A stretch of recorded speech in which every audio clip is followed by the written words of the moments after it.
What's up, B?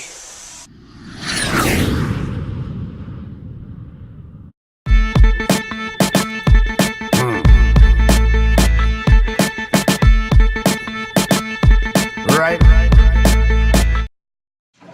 Conditions in Russia.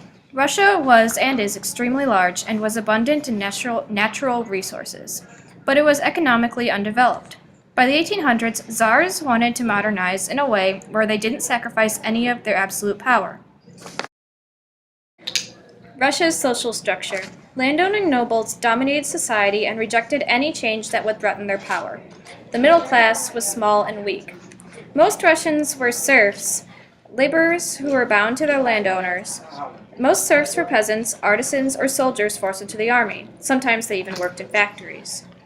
Whoa, look at all this money on the ground. My money! Mine! Jeez, calm down, man.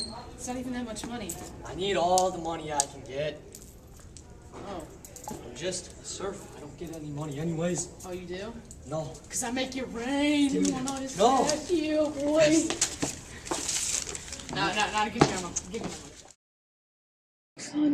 Freeing the serfs. Liberals demanded changes. Under pressure, Alexander II agreed to reforms.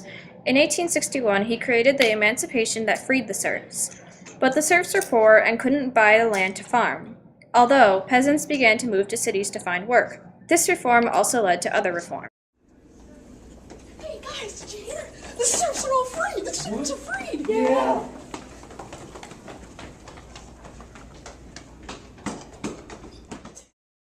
Introducing other reforms. Alexander also set up a system for local government.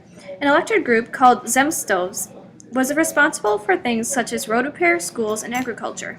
He also introduced reforms like trials by jury. Alexander's reforms did not please as many people as he thought they would. People kept demanding changes.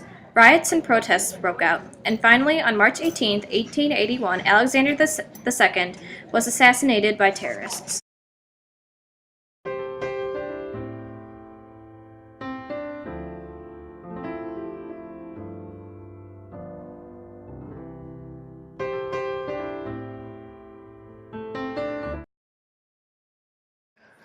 Alexander, I'm coming for you. Alexander. Look out, Alexander. Hello, Alexander. What are you doing? No!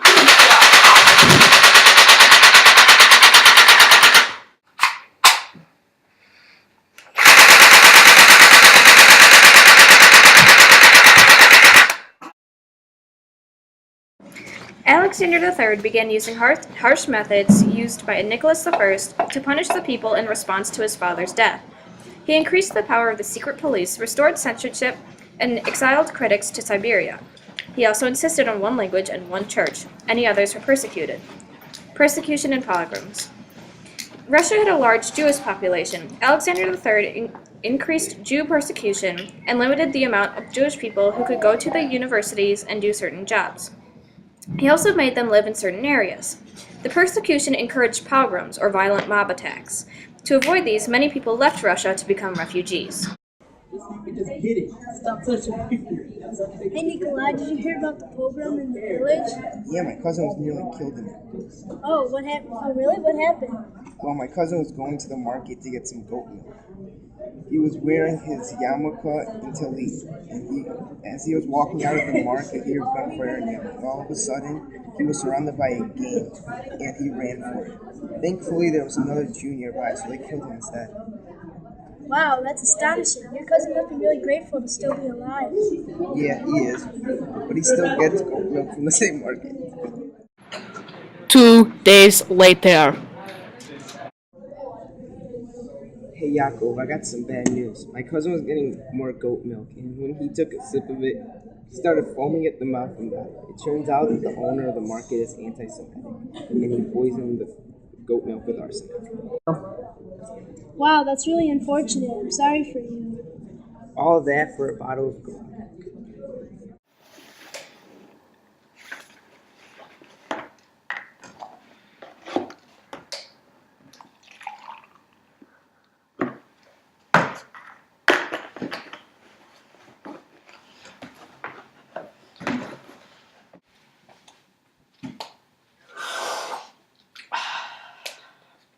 1 bottle of goat milk. Here you go. That'll be 1 kreplach. Ach.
Results of the revolution. The Duma didn't last. It was dissolved in 1906. The new prime minister was then Peter Stolypin.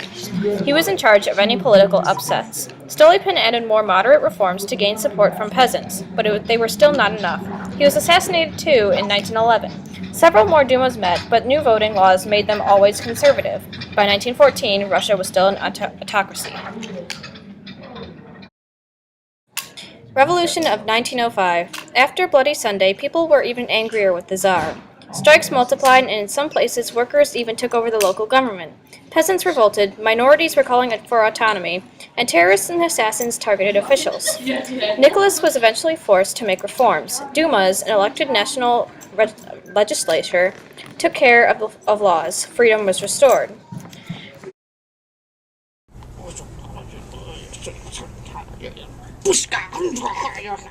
Hello, my lord. Oh, hello, Commander Phoenix.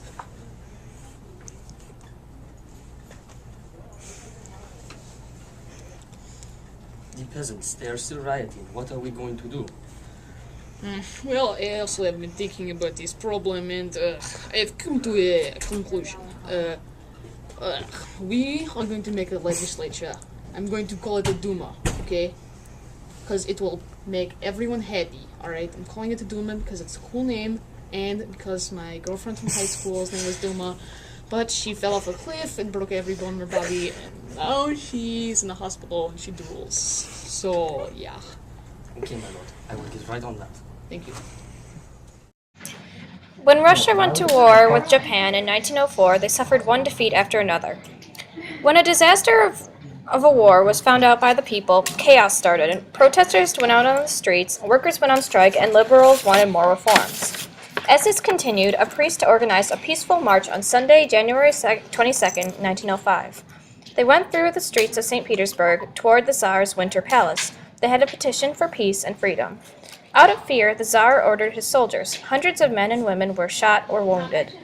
After this, no one had faith or trust in the Tsar.